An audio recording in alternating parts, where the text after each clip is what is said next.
Tayo ng dalawang asawa ni Melanie Cam napunta sa kanya yung insurance, pero hindi lang yan ang nakakagulat.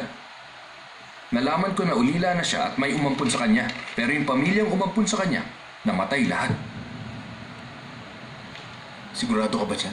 Nagtayuan nga lahat ng balahibo ko eh. Kung ganun, nasaan ang Melanie Cam na yan? Ang problema, hindi ko na matrace kung nasa na siya ngayon at anong ginagawa niya. Yung ganyang klaseng babae malamang gumagamit ng ibang identity ngayon. Anong tingin niyo? Pero ito matindi. At talagang magugulat kayo rito. Pwede ba sabihin mo na lahat? Huwag mo nang unti-untiin. Kailangan ganun ang pagsasabi ko. Para naman meron thrill. Itong si Melanie Cam, galing Chechon. Pamilyar sa akin yung pangalan niya eh. Iniisip ko kung saan ko nakita. Naalala ko, nahanap ko mama mo. Kuya. Iisa yung school na pinasukan nila.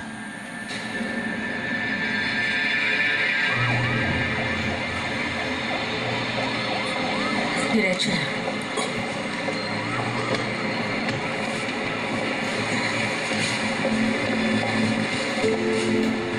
Tandahan.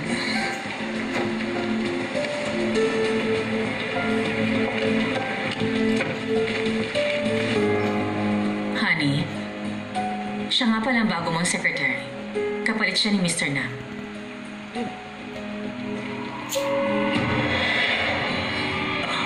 Chairman, at your service, sir. Ay, salamat naman at meron na ulit akong assistant. Paano, sir? Start ko na po ang kotse.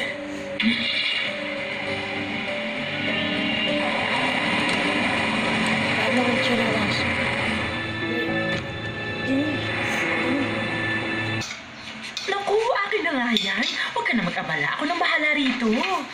Rika, upo ka.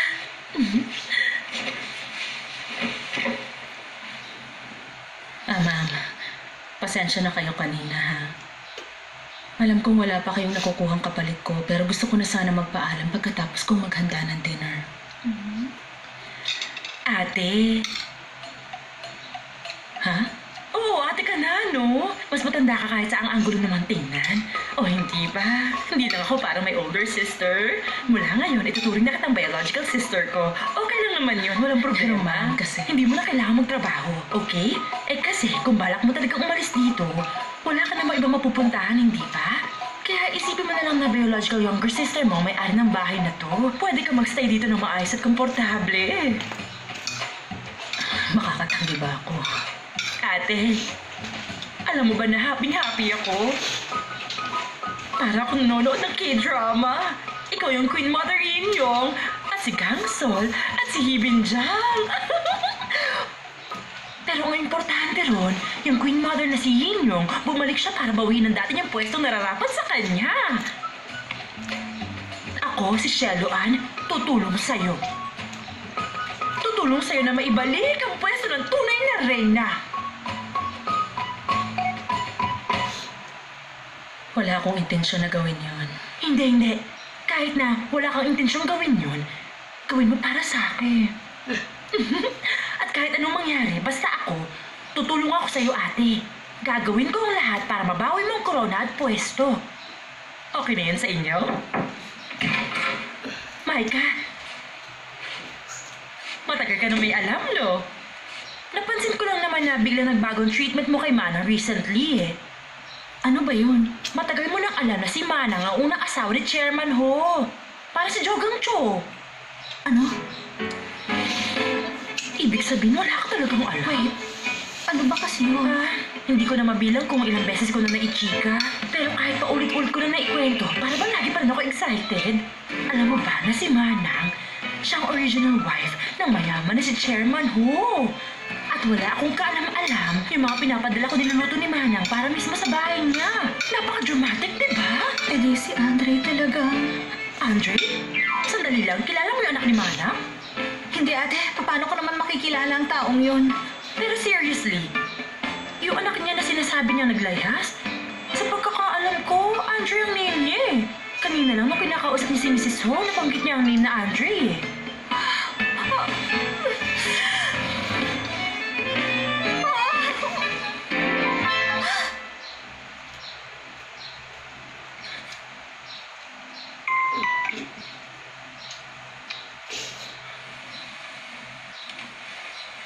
Hello, Micah. Hinihintay mong tawag ko, ano?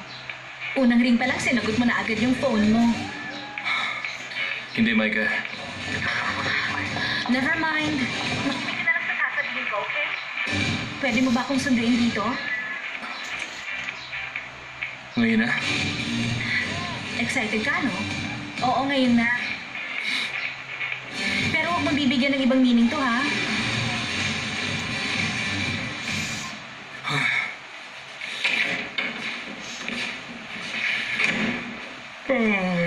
Saan punta? Nagpapasundo si Micah sa club. Talaga? Diyan ba yung masarap ang tubig? Teo? May tubig talaga ron? Sama ko. Sasama ka talaga? Oo.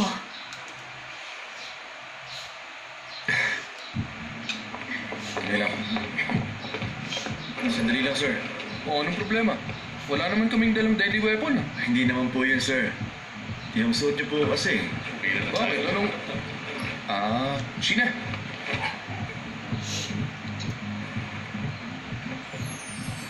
Okay? Wow, all right. Swag, Sheena, swag. Let's go!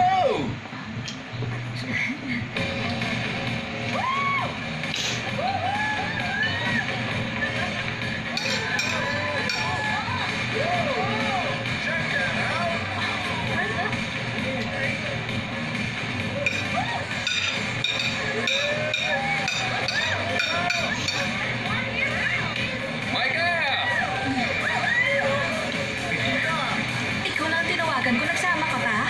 Micah, pumupunta ka lang dito ng mag-isa? Huwag ka masyadong uminom, Micah. Nung nakita ko malasing si Andre, lalo siyang naging cute. Ibahin mo si Micah. Pag nalalasing yan, wala yung ibang gagawin kundi umiyak at tumawag. At hindi niya ipapababa yung phone sa'yo buong gabi, ha? Okay, painitin ko muna yung dance floor. Woo!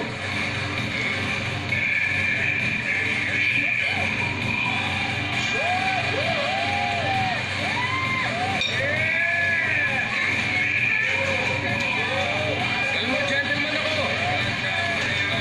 Dahil sa maraming insidente nangyayari, palaging nakataas yung mga kamay ko. So nothing to worry. Basta sumayaw ka lang. Wow! Ang cute ng eyes mo! Oh bro, bakit? Nasaan ba kayo? Oh, detective mo! Tapos na ba ang investigation mo? Nandito kami ngayon sa club. Si Sheena. Siyempre, kasama namin. Bakit niyo naman sinama pa si Sheena dyan? Sigurado akong mahihilo lang siya. Anong mahihilo? Enjoy na enjoy nga siya dito eh. At kung nataw mang feeling niya. Ano?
Excuse me,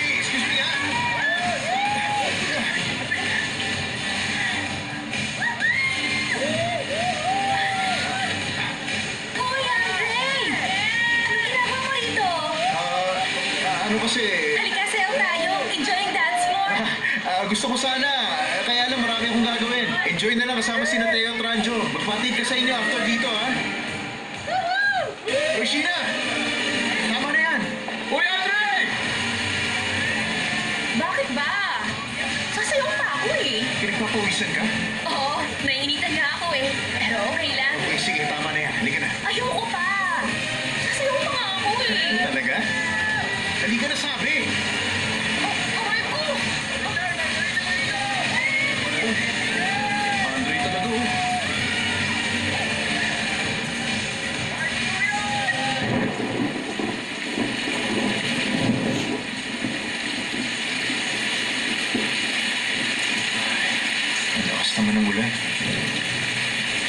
Alam mo, ito yung isang bagay na hindi ko magagawa ng kasama ka. Maglakad habang umuulan. Hindi ko kayang gawin.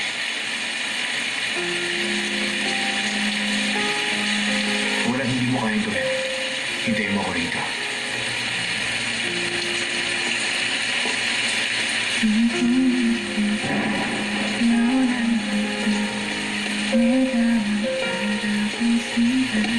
Isuot mo yan.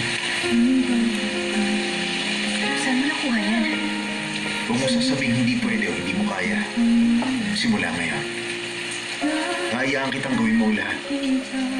Lahat ng ginagawa ng mga tao dito. Kaya wala tayong hindi gagawin.